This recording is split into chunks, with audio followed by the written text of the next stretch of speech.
Kryetari i Bashkisë së New Yorkut, Zoran Mandami, ka hyrë në histori me një veprim të pazakontë simbolik. Brenda pak ditësh ai ka festuar Bajramin në 2 skaje të ndryshme të qytetit, fillimisht me mira besimtarë në Brooklyn dhe më pas brenda burgut famkeq Rikers Island.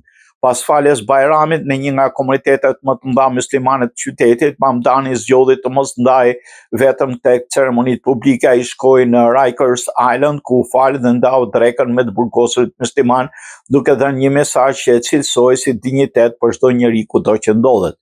Rikers Island konsiderohet një nga burgjet më të rrezikshme dhe më problematike në SBA. Aty mbahen të paraburgosur dhe dënuar për krime të rënda, përfshirë vrasje, sulme të dhunshme, grabitje të armatosura dhe krimet lidhur me banda.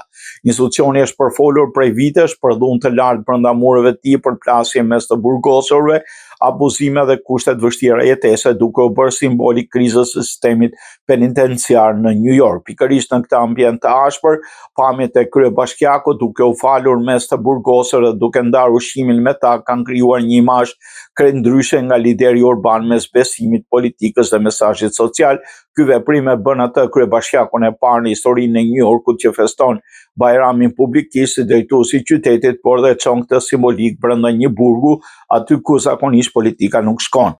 Por ky gest simbolik dhe historik ka ndezur dhe debate të forta. Nga njëra anë, mbështetësit e shohin se një akt human përfshirë që tregon drejtësia nuk duhet ta zhvesh njeriu nga dinjiteti. Nga ana tjetër, kritikët, veçanërisht në qarqe nacionaliste dhe të rendit, e kanë cilësuar si sinjal të gabuar, duke akuzuar kryebashkiakun se po jep prioritet burgosurve dhe jo viktimave të krimit.